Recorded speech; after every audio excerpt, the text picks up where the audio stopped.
எல்லாருக்கும் வணக்கம். Welcome to Dhana's fusion. இன்றைக்கி நாம் என்ன பார்க்க போகிறோன்னா சுவையான வாழைத்தண்டு பொரியல். இது எப்படி செய்கிறதுன்னு பார்க்கலாம் வாங்க. இது ஒரு நல்ல ஆரோக்கியமான ரெசிபி. நீர்ச்சத்து நார்ச்சத்து நிறைந்த காய். இது குடலை சுத்தப்படுத்த இது உதவும். கிட்னி ஸ்டோன் வராமல் தடுக்கவும் கரைக்கவும் இது உதவும். இப்போ இதை எப்படி கட் பண்ணுறதுன்னு பார்க்கலாம் வாங்க. இது கட் பண்ண ரொம்ப கஷ்டம்னு நிறைய பேர் செய்கிறதில்ல. இப்போ ஈஸியாக எப்படி கட் பண்ணுறதுன்னு பார்க்கலாம். இந்த மாதிரி மேலே இருக்கிற லேயரெல்லாம் எடுத்துடணும். இளந்தண்டாக வாங்கிக்கணும். இந்த மாதிரி லேயர் எல்லாத்தையும் எடுத்துடணும். இந்த கெட்டியான பகுதியை தான் இப்போ நம்ம யூஸ் பண்ணணும். இப்படி ரவுண்டாக கட் பண்ணலாம். இப்போ நம்ம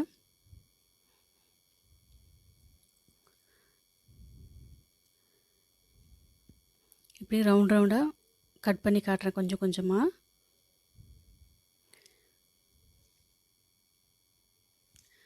இப்போ நடுவில் நார் இருக்கும். இதை கை விரலாலேயே சுற்றி இந்த கொஞ்சம் கொஞ்சமாக இந்த நாரை அப்படியே எடுத்துக்கலாம். இப்படி தான் நார் எடுக்கணும். விரலை சுற்றி இந்த நாரை அப்படியே எடுத்துடணும் நம்ம. இதை இப்போ சின்ன சின்ன பீஸாக கட் பண்ணி போட்டுடலாம். இதை கட் பண்ணதை தண்ணியில் போட்டுக்கலாம். அப்போ தான் கருக்காமல் இருக்கும்.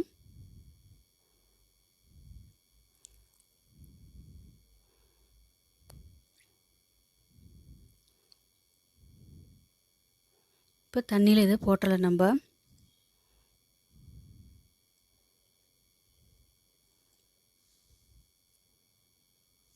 இப்போது எல்லாத்தையும் ரவுண்டாக கட் பண்ணி எப்படி நார் எடுக்கிறதுன்னு பார்க்கலாம்.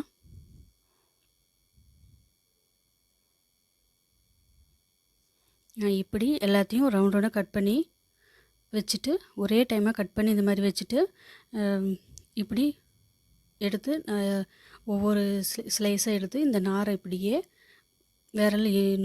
விரல் இதுலேயே சுற்றி நம்ம இந்த நாரை எடுத்துடலாம். அவ்வளோதான். ரொம்ப ஈஸியாக இந்த மாதிரி நார் எடுத்துடலாம்.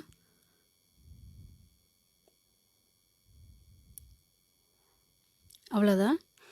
இப்போது ஸ்டவ் ஆன் பண்ணி கடாய் வச்சு அது சூடானதும் 2 குழிக்கரண்டி எண்ணெய் ஊற்றிக்கலாம்.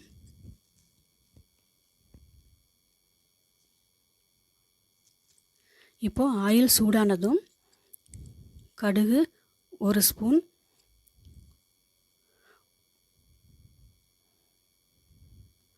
உளுத்தம்பருப்பு 1 ஸ்பூன் இதை போட்டுட்டு இது நல்லா பொரிய விட்டுடலாம்.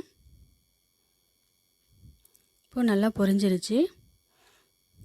கடலைப்பருப்பு 1.5 டேபிள் ஸ்பூன் போட்டுக்கலாம். கடலைப்பருப்பு நிறையா சேர்த்துனா பொரியலுக்கு டேஸ்ட் நல்லா இருக்கும். அதனால் நிறையா சேர்த்துக்கலாம். இது நல்லா பொரிஞ்சதும் ஒரு பெரிய வெங்காயம் இது மாதிரி ஸ்லைஸாக கட் பண்ணதை சேர்த்துட்டு அதையும் கலந்து கொடுத்துக்கலாம். வெங்காயம் இப்போ நல்லா வதங்கி வரணும்.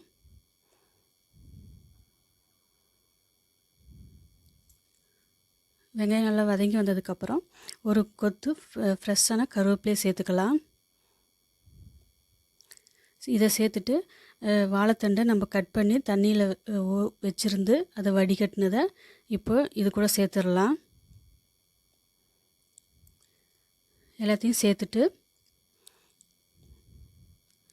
மஞ்சத்தூள் கொஞ்சம் சேர்த்துடலாம்.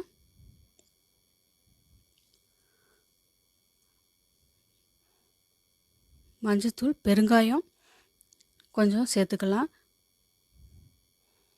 சேர்த்துட்டு நல்லா இதை கிளறி கொடுக்கலாம்.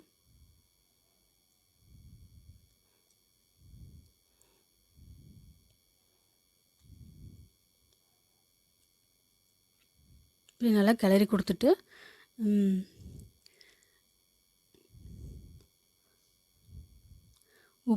உப்பு தேவையான அளவு இதுக்கு சேர்த்துக்கலாம். உப்பு கம்மியாக சேர்த்தணும். ஏன்னா இதில் டேஸ்ட்டு ஏற்கனவே இருக்கும்.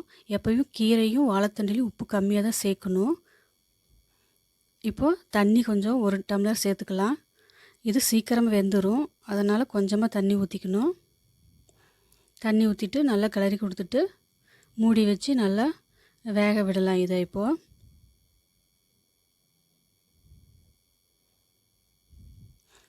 இது வெந்துட்டு இருக்கிற டைமில் இப்போ நம்ம தேங்காய் மசாலாவை ரெடி பண்ணலாம். இந்த தேங்காய் சில்லு வந்து 1 கப் சேர்த்துக்கலாம். சீரகம் 1 டேபிள் ஸ்பூன் சேர்த்துக்கலாம். பச்சை மிளகா காரத்துக்கு எவ்வளோ வேணுமோ அவ்வளோ சேர்த்துக்கலாம். இது வந்து காரம் கம்மி, அதனால் 4-5 சேர்த்துக்கிட்டேன். உங்கள் காரத்துக்கு உங்கள் பச்சை மிளகாய் எப்படியோ அது மாதிரி சேர்த்துக்கோங்க. இதெல்லாம் சேர்த்துட்டு நல்லா கொரகொரப்பாக அரைச்சி எடுத்துக்கணும். நைஸாக அரைக்கக்கூடாது. இந்த மாதிரி இப்போது வாழைத்தண்டு ரெடி ஆயிடுச்சு.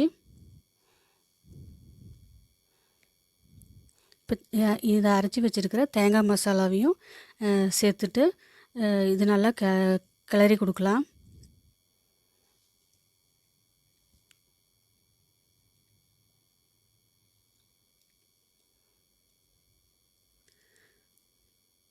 இப்படி நல்லா கிளர்ந்து கொடுத்துக்கணும்.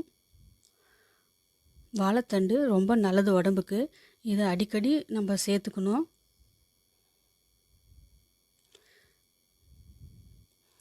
இப்போ நல்லா கிளறி கொடுத்துட்டு மூடி வச்சு ஒரு 3 நிமிஷம் நல்லா வேக விடலாம். இதை இப்போது